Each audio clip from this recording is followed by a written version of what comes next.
Okay. So, so in verse 19, it says he made the moon for the appointed seasons. The sun knows its setting. So on the fourth day of creation, Hashem created the sun, the moon, the stars, all the celestial beings, and evening came first.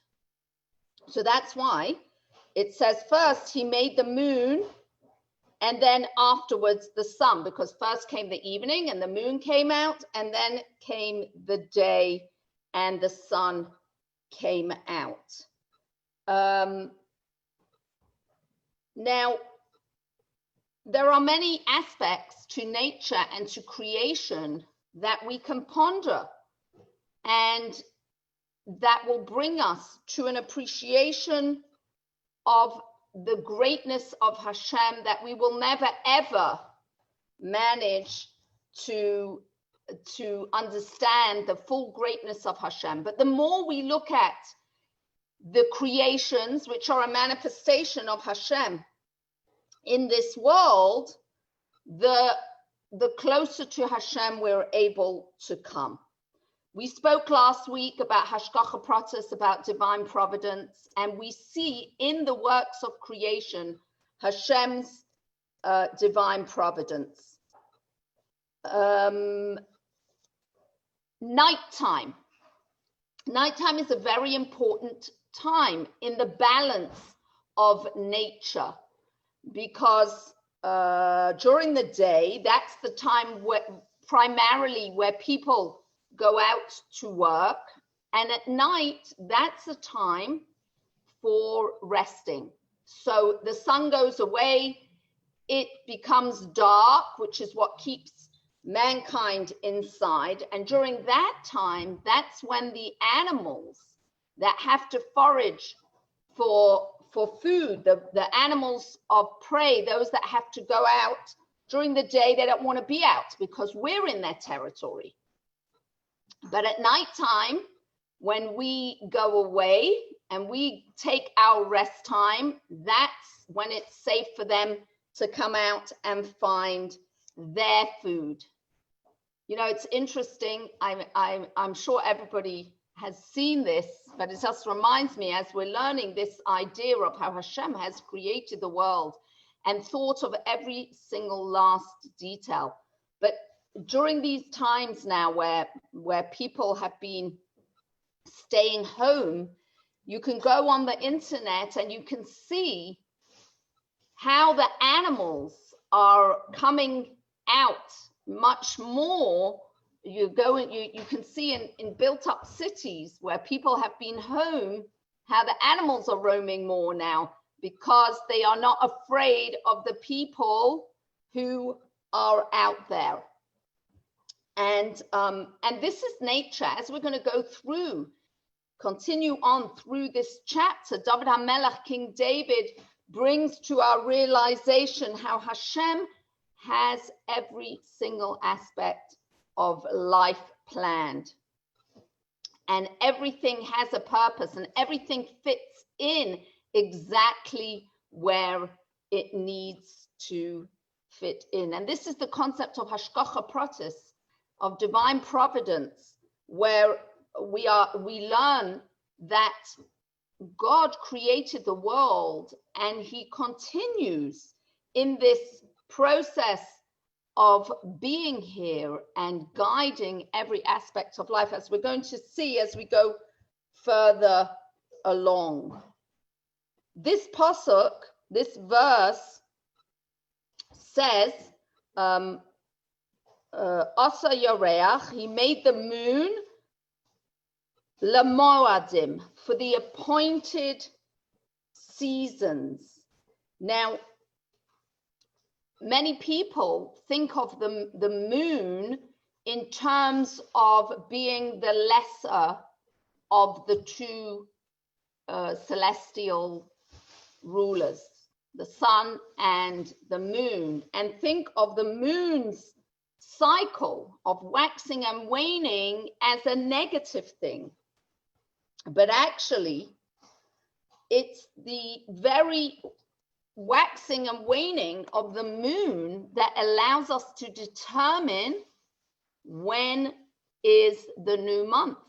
And it's through the determination of the new month that we know when the Yomim Tovim are going to be. So, for example, take the Yom Tov of Pesach.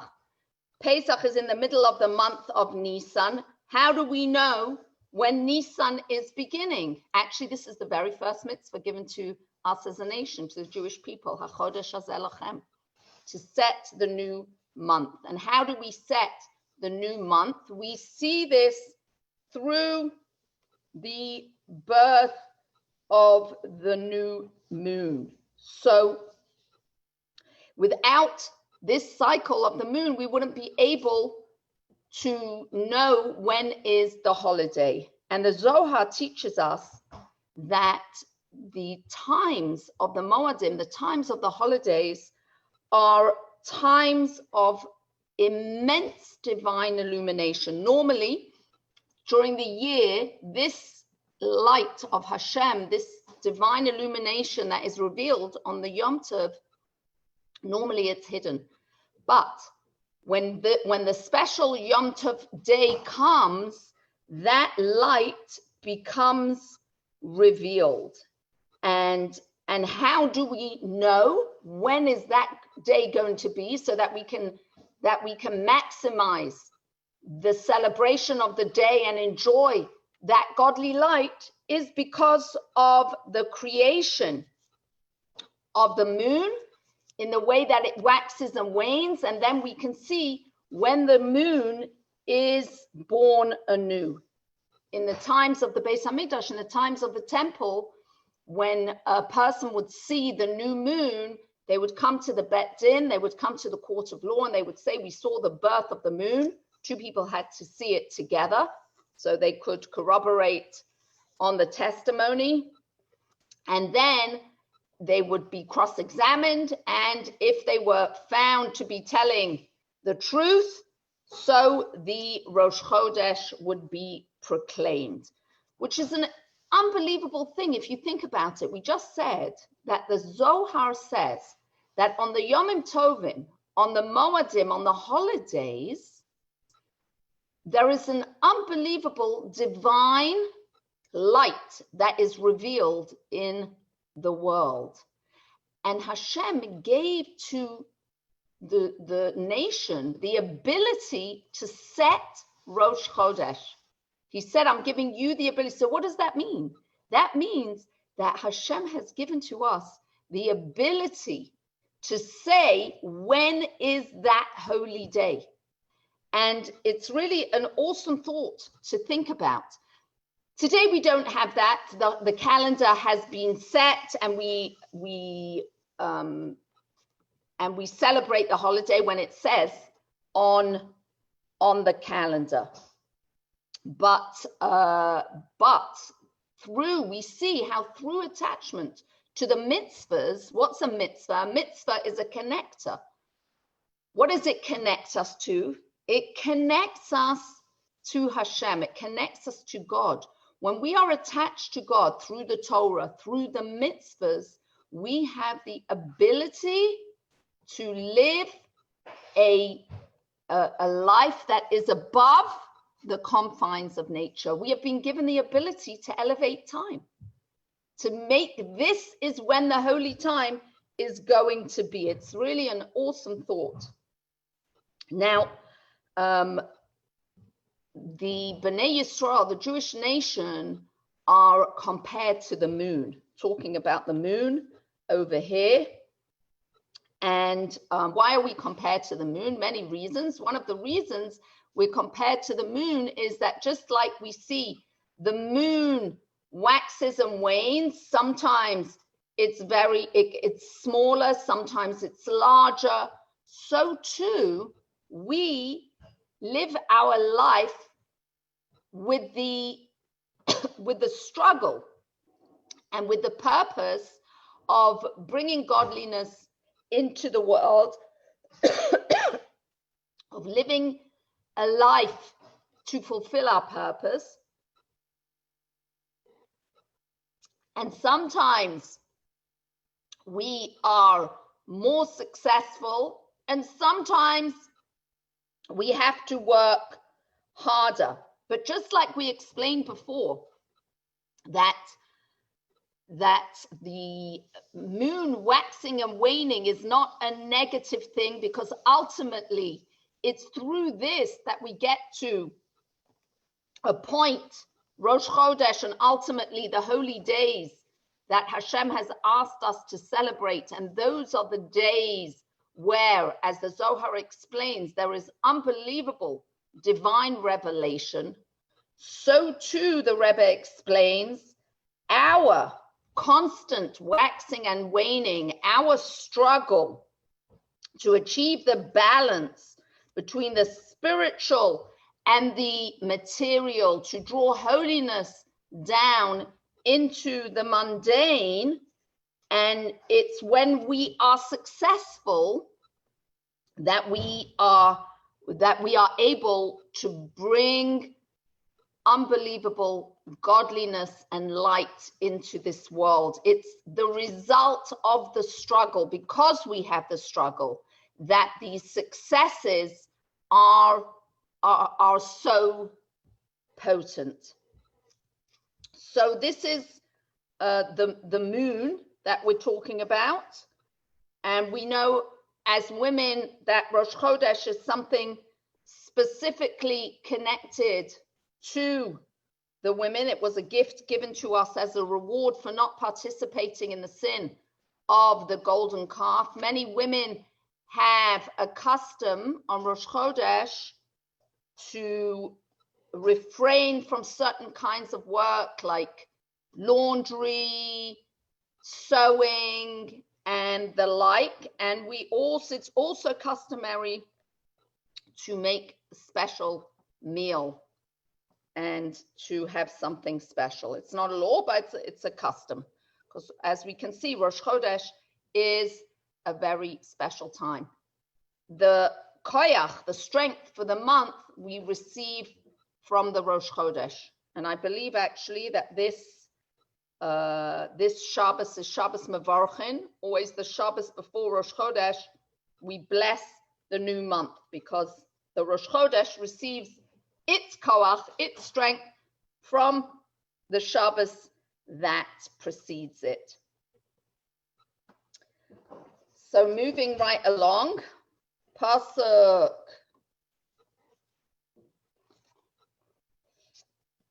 Chaf, Toshes Choshech v'hi Laila. You make darkness and it is night.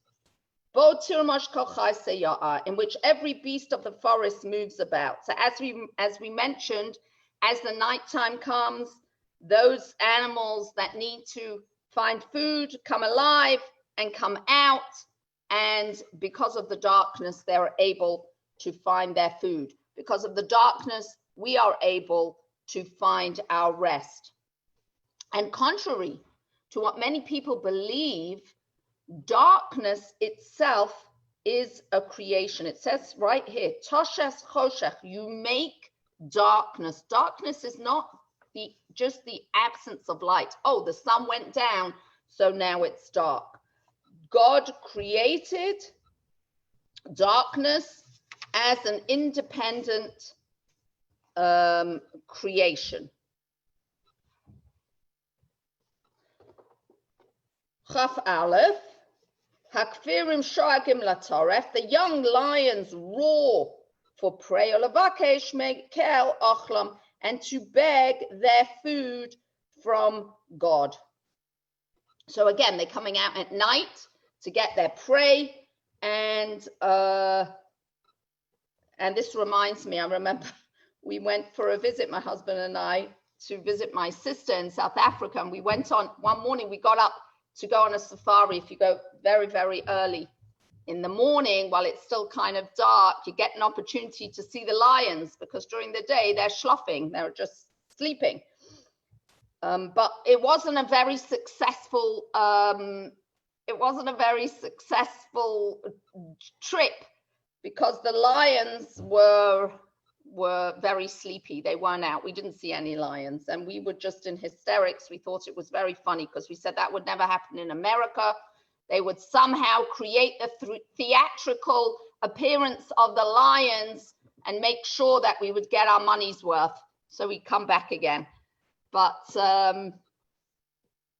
regardless, it was a beautiful and amazing, amazing trip to be out there and to see the different elements of nature and terrain. And you really, if you stop to think about it and contemplate the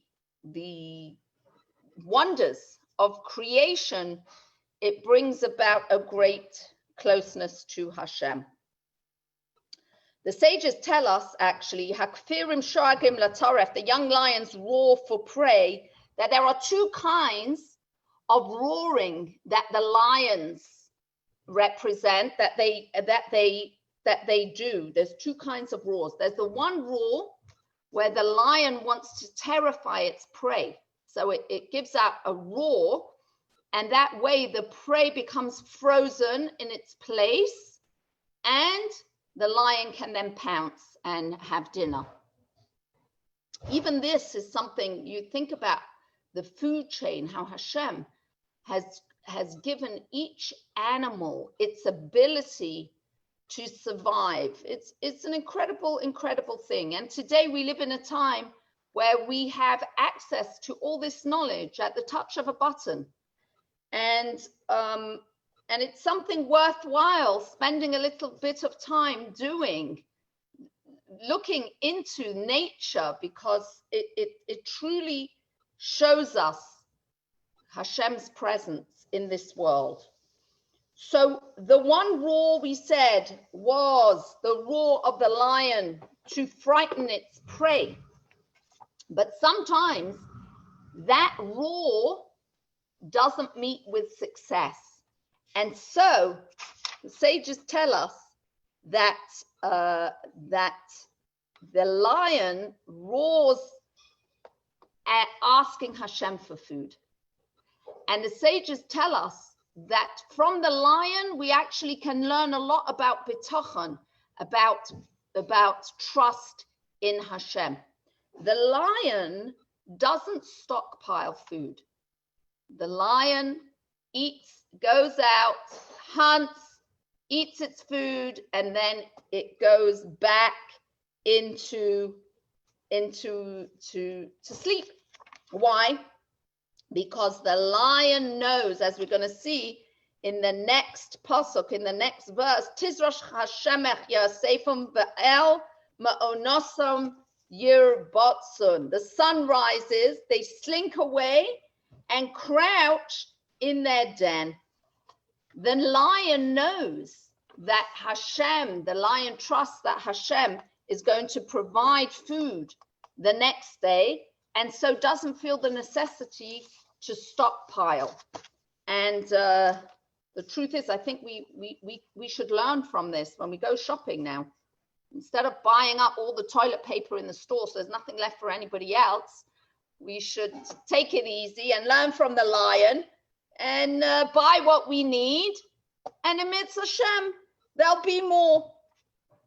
God, that's something, a very beautiful lesson that we can learn from the lion. In fact, all the animals are created in a way that we can learn very important lessons in our avodas Hashem, in our service of God. So faith, trust, we learn, one of the things we learn is from the lion, and the lion understands that all its food comes from Hashem, and that's why the lion has the two kinds of roars. The one which is using the gift that Hashem gave it to catch its prey, and two, to always remember that Hashem ultimately is the provider and will continue to provide for its sustenance, its food.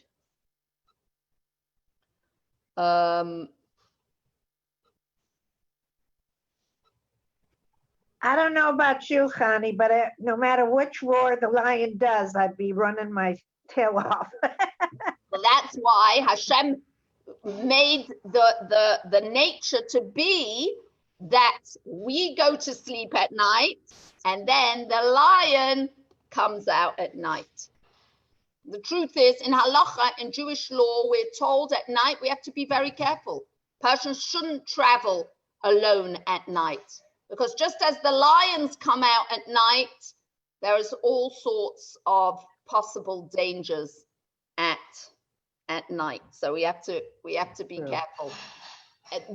In reality, the way Hashem created the world was that the animals recognize man as the ruler of the world, but because we sinned, so now when the animal looks at us, it doesn't see that pure neshama that was created, and that's the issue.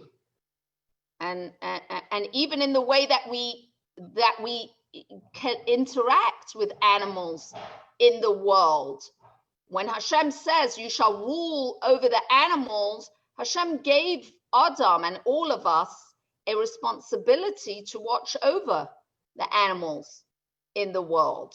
So certainly something that we can work on, but we are grateful that Hashem created this system of day and night so that we don't generally have to worry about encountering the lion.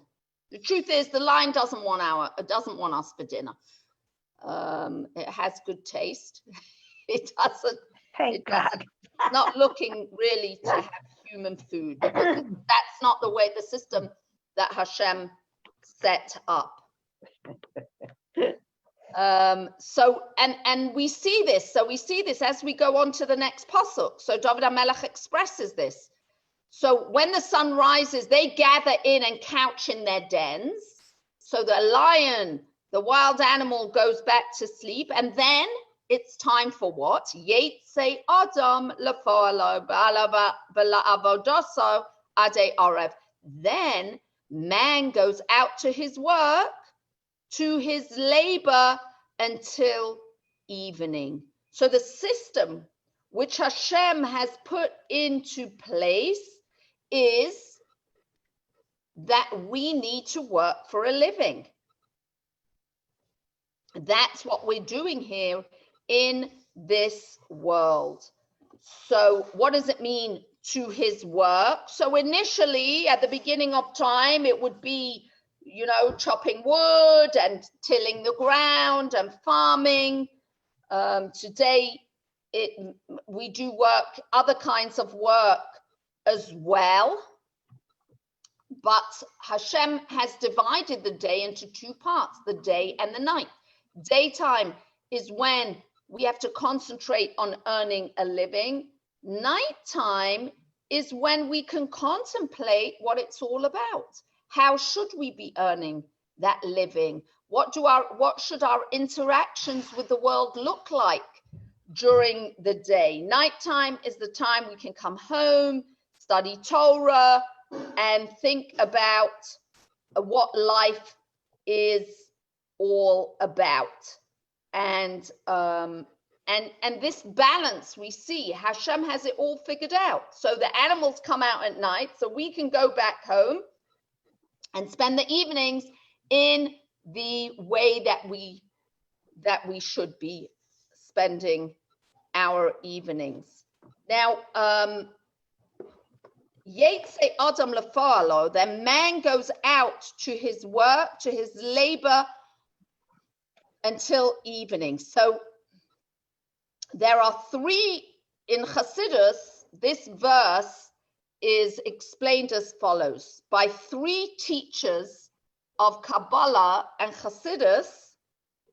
Each of the three interprets this verse, and each interpretation shows the philosophy of each one of these. So the first one we're going to look at is the Arizal. So it says, then man goes out to his work, to his labor until evening.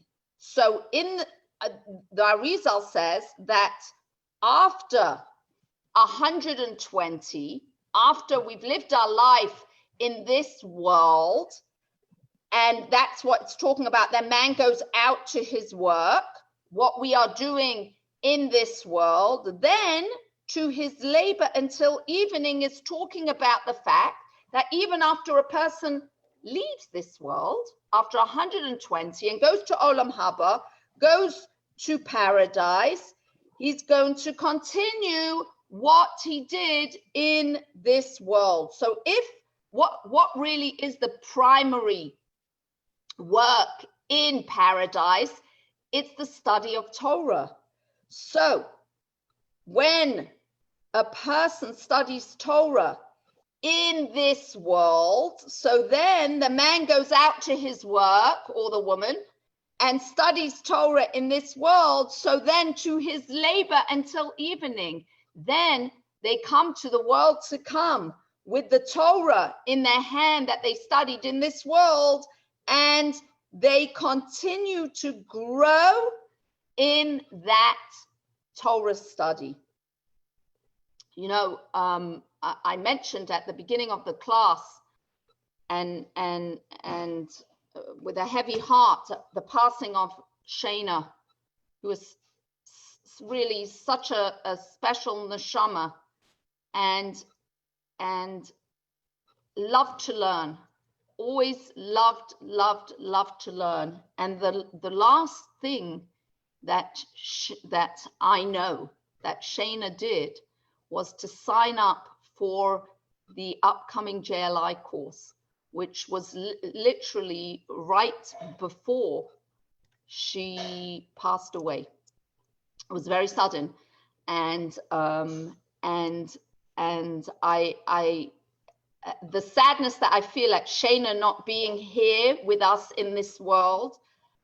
On the other hand, I think to myself, when we're learning this beautiful pasuk, this beautiful verse with this interpretation of the Arizal, and I say to myself, that's what Shana found pleasure in learning, and she was always learning and constantly learning, and that was the last thing that was on her mind, to continue to learning. So to know that she will continue to have that work, the Yetze Adam Lafa'alai, the man goes out to his work, to his labor until evening. I can so picture Shana continuing on her Torah study as she goes on to her next world.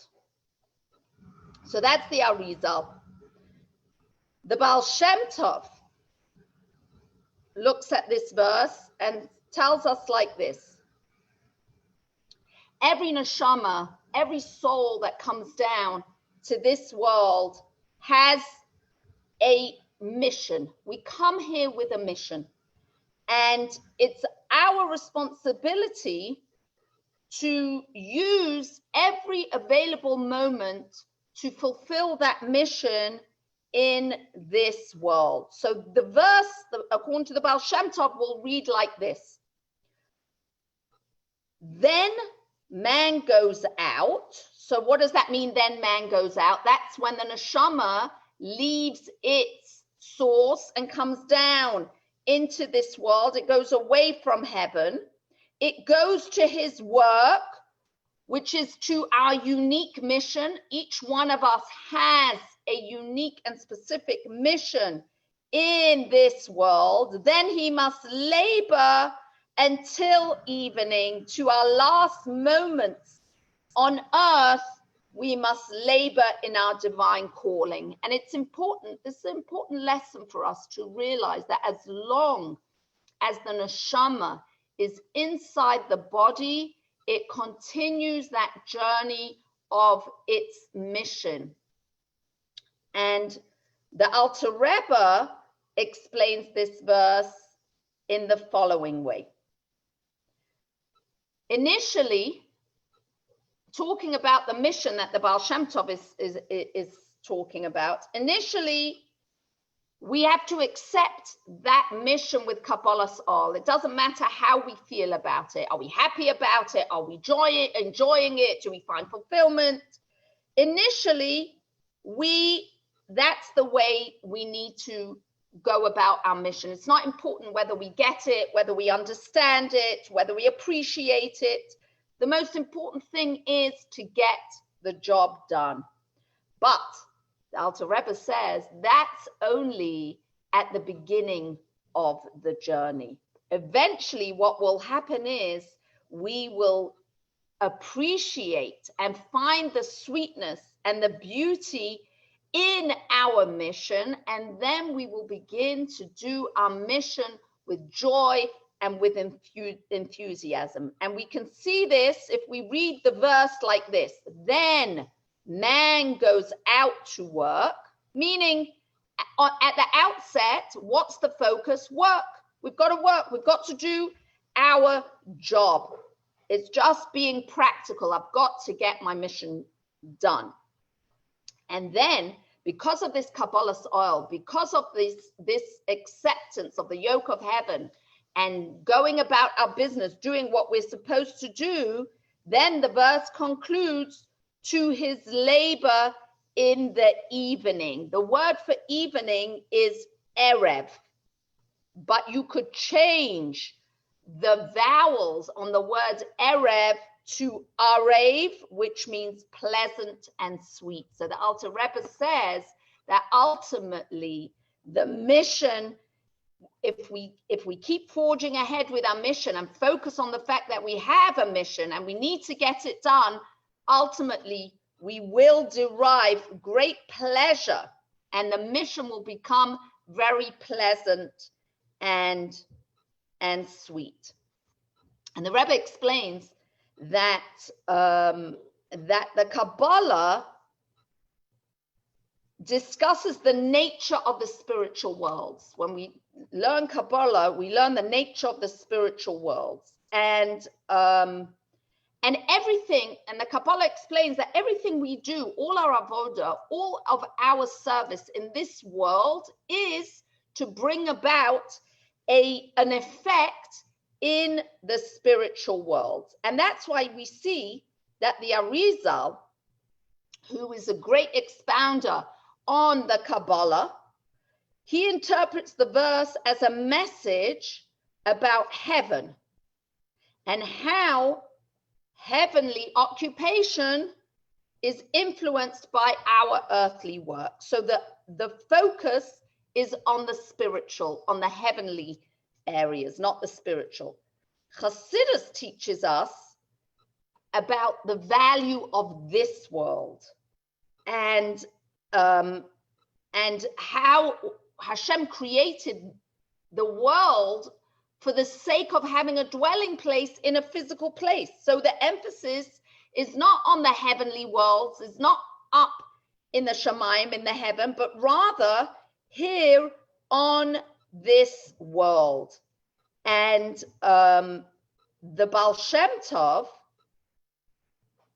and the Alter Rebbe therefore talk about this pasuk in terms of this world, in terms of our avodah, our service, and what it does in this world. And the Rebbe explains that if you analyze the Baal Shem Tov's teaching, the Baal Shem Tov just tells us that it is about this world, and the Alter Rebbe takes it further and gives us more practical advice on how to change this world, and gives us the guidance. And basically that's first to start the avodah, the service with Kabbalas Ol, with obedience and giving ourselves over to Hashem, like we did at Har Sinai. We said, Na'aseh, we will do.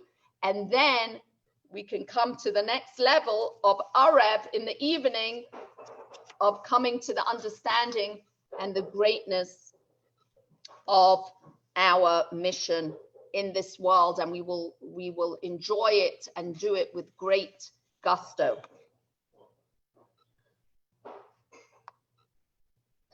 Now we come to Pasuk Chaf Daled. This is a familiar verse. We say it in our prayers every day. Ma rabu ma'asecha Hashem kulam b'chachma asisa mala ha'aretz kinyanecha. How great are your works, O Lord. You have made them all with wisdom. The earth is full of your possessions. Everything in this world belongs to Hashem. Wherever we turn, we see creations. Ma rabu ma'asecha Hashem. How great are your works, O Lord.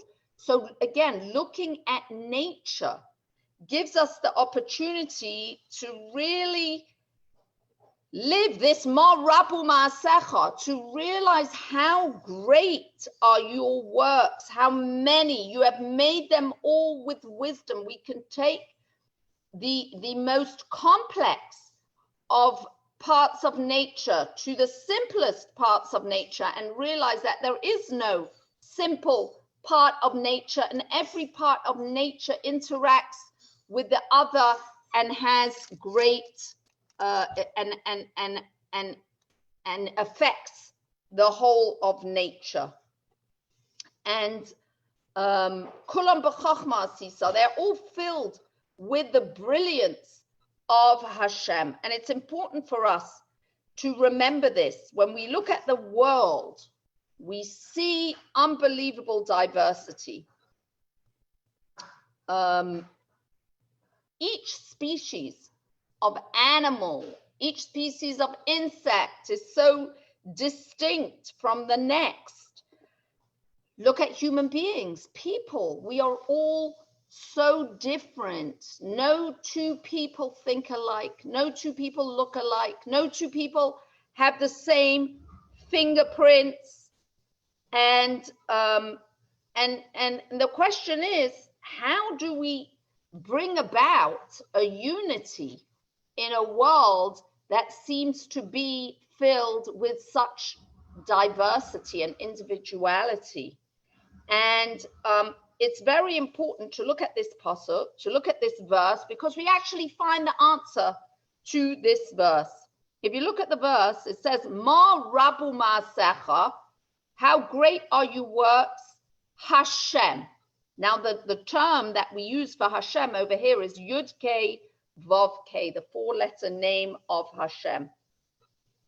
That four-letter name of Hashem is the aspect of, if you take the letters, you can make the words from it Haya, Hove, V'Yihiyeh, past, present, and future. And this name of Hashem is the name that we use to express how Hashem transcends nature, transcends the limitation of this physical world.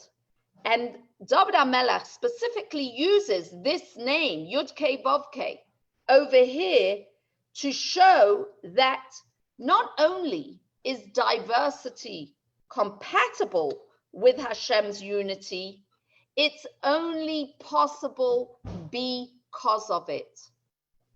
You know, yesterday my husband was listening to a talk from someone, I think it was a pastor, talking about what's going on in the world. And the pastor said, we need God.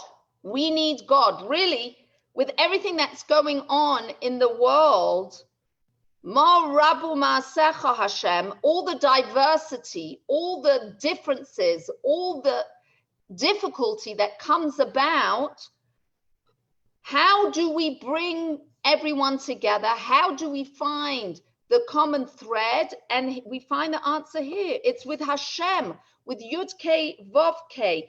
If we bring Hashem into our lives, then we can see the common thread that runs through all of these diverse people and all of these diverse creatures. It's all compatible when it's attached to Hashem, when we bring God into the picture. only a being of true oneness like Hashem can create such diversity. And when we connect ourselves to that oneness, to that God, then we can have a oneness within all this diversity. But in order to be able to do that, we have to do our homework. We have to find Hashem in this world. And if we will work at it, if we will study the nature, if we will study the Torah, if we will look beyond the surface, we will find greatness wherever we turn. And that brings us to the next pasuk, to the next verse, because as great as we're going to find the wisdom of Hashem on the land, wait till we get to the sea. Zeh hayom gadol urachav yadayim sham remes ve'ein mispa chayos katanos im gadolos. This sea, great and wide, there are creeping things and innumerable beasts, both small and large. David HaMelech describes the sea as Gadol, great, or Rechav Yodayim, and wide as the hands, as big and as expansive as the world is. The sea is even greater, and as many are the creations and as diverse as they are on the dry land, we have only discovered the drop in the ocean, no pun intended, actually yes, pun intended, as to the creatures that are found in the sea. And there are so many, ve'ein mispar, they're innumerable. And even though there are so many fish in the sea that are eating the smaller creatures, but they never come to an end. That's how many there are in the sea. And David HaMelech talks about the fish in the sea. The Radak explains that fish multiply in numbers far greater than animals on the land, and also animals on land have specific breeding times, whereas in the ocean, they are breeding throughout the year. And that's why David HaMelech speaks of fish as if they are countless. And not only is wildlife unbelievable in the sea, but Hashem has given us the opportunity and the wisdom to be able to traverse the sea. Sham anias yahalechon. There the ships go. So on the one hand, God created us human beings that we cannot live in the ocean. We need air to live, but yet he has given us the wisdom to build ships that can traverse the sea. Livyasan, ze yatzarta lesachik bo. You formed this Livyasan, the Leviathan, with which to sport. That's a whole topic on its own.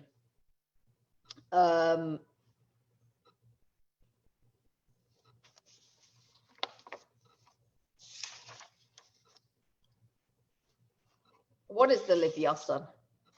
The Livyasan, the Leviathan, is a very, very large fish that takes up an enormous amount of space that Hashem has created. And actually, the name of the Leviathan comes from the word in Hebrew that means attachment.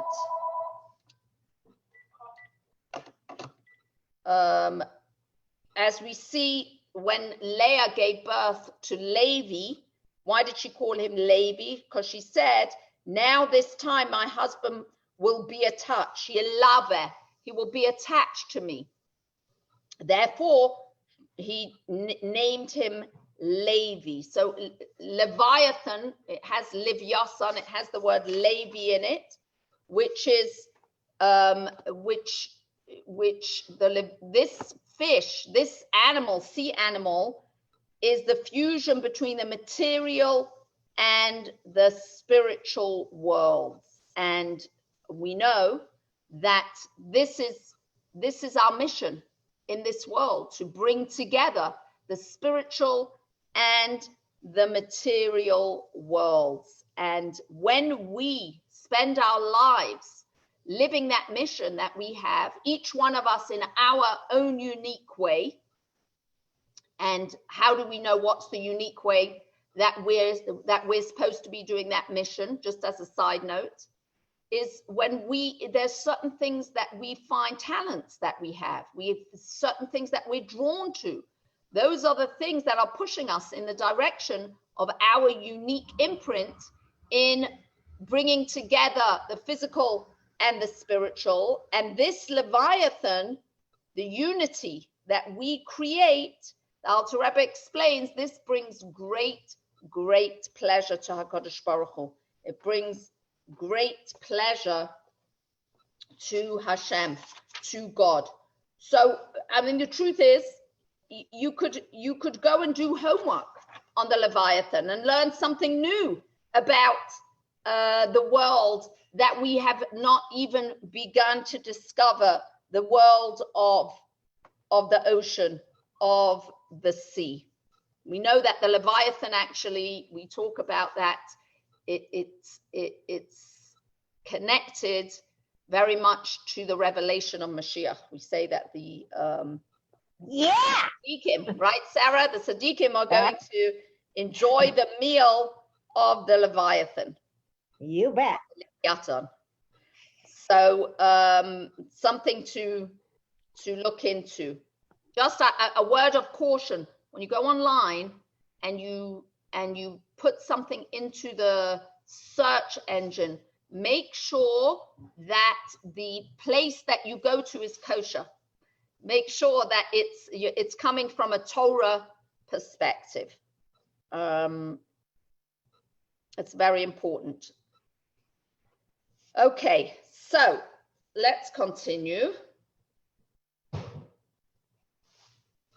So even just to go again, that there the ships go, even the concept of ships going on the ocean is an unbelievable gift that Hashem has given to us.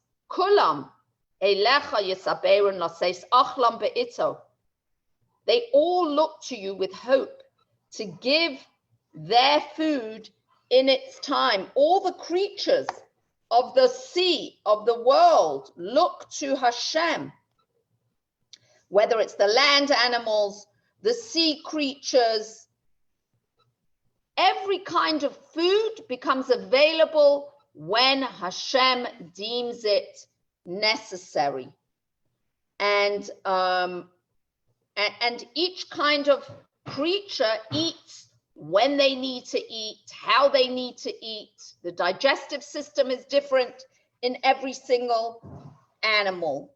It's amazing, all these systems that Hashem set into place at the beginning of creation, and he continues to keep these things in existence constantly, contrary to what many people believe, that God created the world and then he sits up in the heavens and it just is on autopilot. No, we know that there's a concept called hashgacha pratis, divine providence, and nothing in this world has existence outside of God. Even though the way Hashem has set it up is that there appears to be independent existence, but in fact there is nothing that exists. It's really only God, it's only Hashem who continuously wills every single, down to the tiniest part of creation, not only to exist, but actually guides it in the way that it goes. Titen lahem yilkotun, tiftach yodcha yisba'un tov. You give them that they may gather. You open your hand that they may be sated with goodness. Taste panecha yibahelun, tosef ruchan yigva'un, balafaram yeshuvun. You hide your countenance and they are frightened. You gather in their spirit and they perish and return to their dust. We know that there are certain times where we see this awesome presence of Hashem in this world, one of which is the giving and the taking of life. That as long as there is life, there is also the cycle of life where animals live for a certain amount of time and then they perish. And the same is true about human beings, but we know that that ultimately Hashem has a plan and life will continue to evolve. There is life in this world, there is life in the world to come, and then there is the world to come as the era of Mashiach, where those lives that have gone on to paradise, ultimately there will be resurrection of the dead. Teshalach ruchacha yibareun, osachadesh penei adama. You will send forth your spirit, and they will be created, and you will renew the surface of the ground. This, our sages tell us, Rashi says, this is referring to Techiyas HaMesim. This is referring to the resurrection of the dead. Okay, we're going to stop over here. I thought we might finish this chapter today. We'll finish it Mitzvah Hashem next week. I want to wish everybody a wonderful week. Tomorrow morning, I have to cancel class as I have Shayna's funeral, so we will not be having class tomorrow morning. But tomorrow evening, we will have a beautiful talk by Jeannie Milgram, and she will give us a lot of inspiration to appreciate who we are and the gifts that we have from Hashem. Jeannie Milgram is the author of My 15 Grandmothers, in which she describes her journey to find her ancestry. And in her talk, she talks about her coming to Yiddishkeit after having been raised in a Catholic home, and ultimately finding out that she comes from a line of Jewish mothers and grandmothers, and she goes back 15 generations. Very inspirational, and I encourage everybody to try and listen to that. Also, my husband is beginning a wonderful course this week called Positivity Bias. There have been sponsors to give out the book Positivity Bias, written by Rabbi Kalmanson, all about how the Rebbe viewed and helped us to learn to view things in a positive way. And this is going to be a wonderful course given by my husband. Hopefully the books will arrive on time, and Wednesday evening there will be a drive-through to pick up the book. So please sign up, and I want to thank Rachel, Rachel, and Daniel Ohayon for their generous gift in memory of Rachel's father. And I really encourage everybody to enjoy. That's going to be on Thursday mornings at 10 o'clock.